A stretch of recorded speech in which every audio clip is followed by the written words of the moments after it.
سورہ تغابن سورت نمبر 64۔ شروع کرتا ہوں اللہ تعالیٰ کے نام سے جو بڑا مہربان نہایت رحم والا ہے۔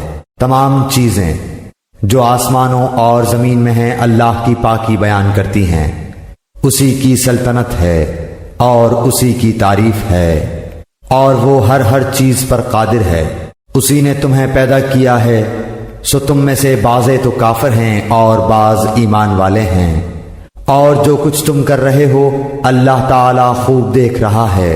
اسی نے آسمانوں کو اور زمین کو عدل و حکمت سے پیدا کیا، اسی نے تمہاری صورتیں بنائیں اور بہت اچھی بنائیں، اور اسی کی طرف لوٹنا ہے۔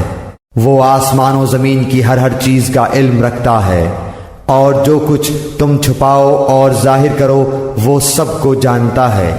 اللہ تو سینوں کی باتوں تک کو جاننے والا ہے۔ کیا تمہارے پاس اس سے پہلے کے کافروں کی خبر نہیں پہنچی جنہوں نے اپنے اعمال کا وبال چکھ لیا اور جن کے لیے دردناک عذاب ہے؟ یہ اس لیے کہ ان کے پاس ان کے رسول واضح دلائل لے کر آئے تو انہوں نے کہہ دیا کہ کیا انسان ہماری رہنمائی کرے گا؟ پس انکار کر دیا اور منہ پھیر لیا، اور اللہ نے بھی بے نیازی کی، اور اللہ تو ہے ہی بہت بے نیاز، سب خوبیوں والا۔ ان کافروں نے خیال کیا ہے کہ دوبارہ زندہ نہ کیے جائیں گے۔ آپ کہہ دیجئے کہ کیوں نہیں، اللہ کی قسم تم ضرور دوبارہ اٹھائے جاؤ گے، پھر جو تم نے کیا ہے اس کی خبر دیے جاؤ گے، اور اللہ پر بالکل ہی آسان ہے۔ سو تم اللہ پر اور اس کے رسول پر اور اس نور پر جسے ہم نے نازل فرمایا ہے ایمان لاؤ، اور اللہ تعالی تمہارے ہر عمل پر باخبر ہے۔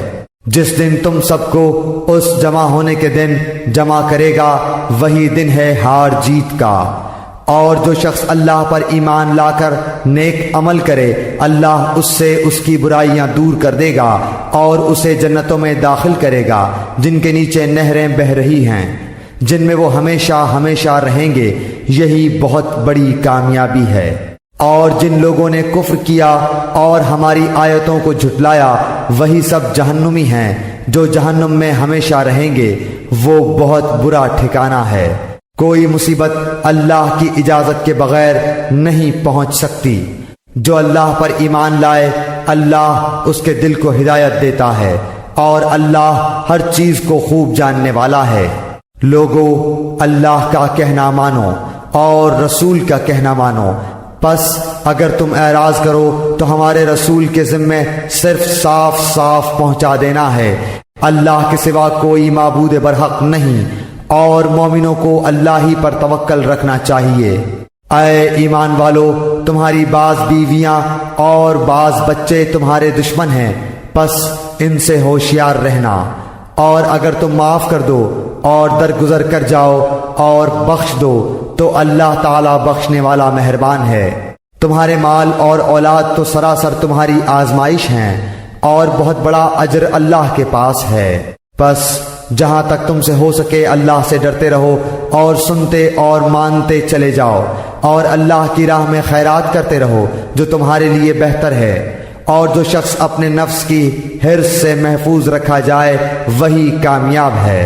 اگر تم اللہ کو اچھا قرض دو گے یعنی اس کی راہ میں خرچ کرو گے تو وہ اسے تمہارے لیے بڑھاتا جائے گا اور تمہارے گناہ بھی معاف کر دے گا۔ اللہ بڑا قدردان بڑا بردبار ہے، وہ پوشیدہ اور ظاہر کا جاننے والا ہے، زبردست حکمت والا ہے۔